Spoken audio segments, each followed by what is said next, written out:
thin layer of knowledge about the natural world. But it's now my pleasure to introduce a fellow with a very thick layer of knowledge, particularly about the avian world. I don't know if it's a rule that if you run the Audubon Society, you have to have the name of a bird as your name.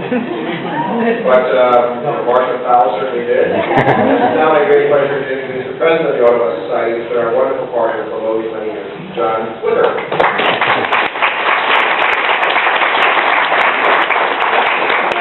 Thanks, Adrian. I didn't change my name to get this job, but I would have.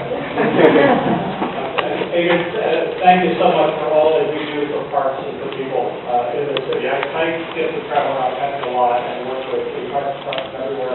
Nobody does it better than the New York City Parks Department. I really appreciate it.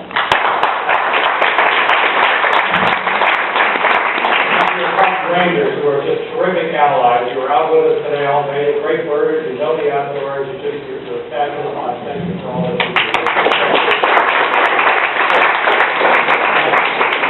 I want to recognize also Glenn Fellows, the New York City Audubon Society chapter here, for the terrific work arranging all of this and taking a leadership to do so much conservation in the city. As you know, Audubon has 480 chapters spread out all around the country that are really our grassroots on the ground, conscious of the community, the people who are really doing the work on the ground. Nobody does it better than the New York City chapter. Thank you for all you do.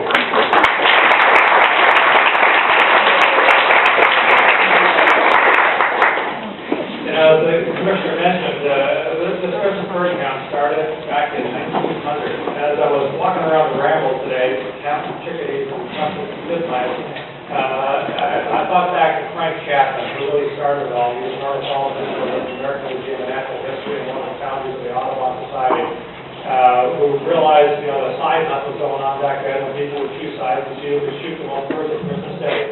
And they decided to figure out how to get people to watch birds instead of shoot them. And I don't think they had any idea what they were starting back then and the impact it would have had, and that we would still be here 109 years later, still doing the same thing. And there are over 60,000 volunteers across the country that are spreading out and doing Christmas bird counts like you did today. We're launching it here today. This is the first day of it. If you're part of a vast network of citizen scientists and volunteers who are out both enjoying birds but doing something that's increasingly important. What you're doing is really important science.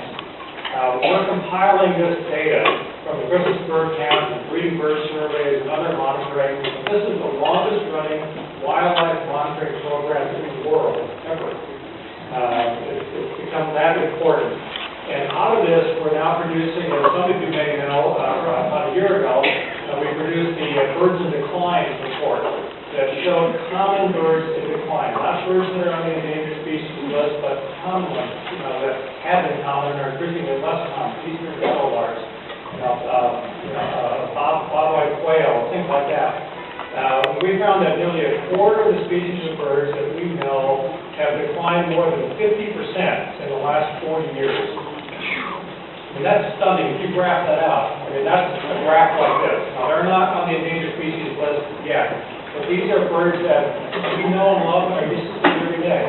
Unless we reverse that trend, they're going to be on the endangered species list. We're going to lose many of them during our lifetime.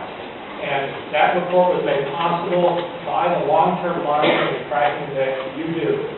We also published last year the watch list birds, which are the ones that are in serious trouble, that are heading right onto the endangered species list and sliding towards extinction. We're now using this data to compile a report that will come out late winter, early spring on what we're learning about global warming and birds. As you are seeing, you are out in the field, know that birds are coming earlier, leaving later, they're going to different places. And we're analyzing this data, and we'll be coming out with a report very soon now on what birds are telling us about global warming and climate change, and what that tells us about the health of our environment and the threat to people, ultimately. Birds are this wonderful barometer of the health of the environment, and what's happening to birds is going to happen to people next. So you're part of a really important scientific endeavor, and the fact that you're out there to show up year after year after year is taking on increasing scientific importance. And As we think about what our children and grandchildren will see, they're going to be looking back at our counts now, and hopefully they will be doing the same thing, and maintaining this amazing, wonderful tradition. And I want to recognize somebody today who has carried out this tradition probably better than anybody in the room. We have a privilege to have with us today Irving Cantor.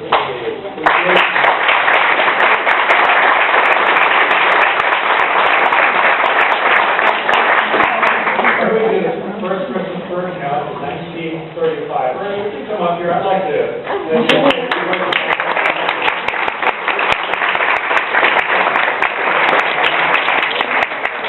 I want to say on behalf of Audubon volunteers and conservationists everywhere, thank you for what you've done for all these years. And I've got a book here, Audubon Life List Journal, and I'd like to give you and thank you for your important work. Thank you.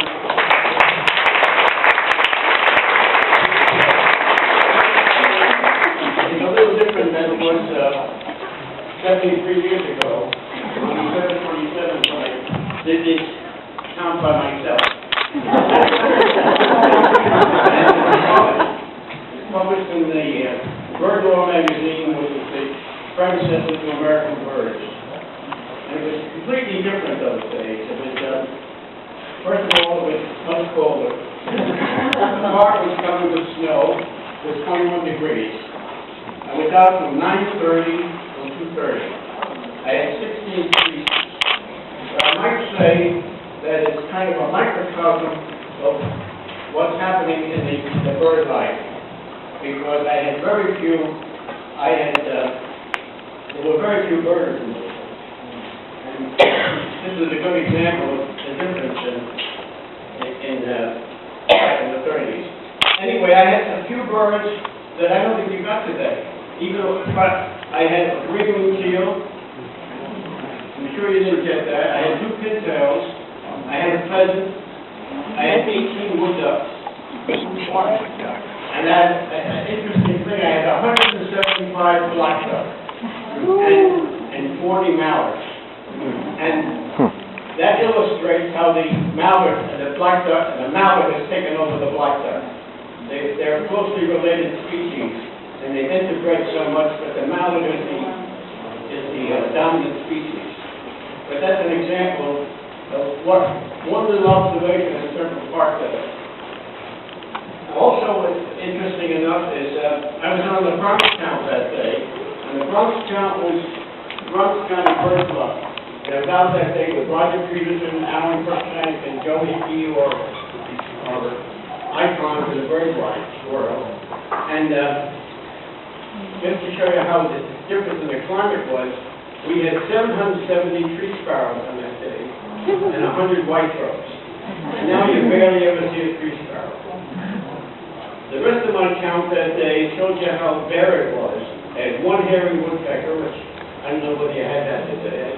I had 2 downies, 1 chickadee, no, I had 2 chickadees, 1 junco, and 4 song sparrows. And as I said, it was published in the Bird Law, and I guess that's about all I can say about that. Thank you.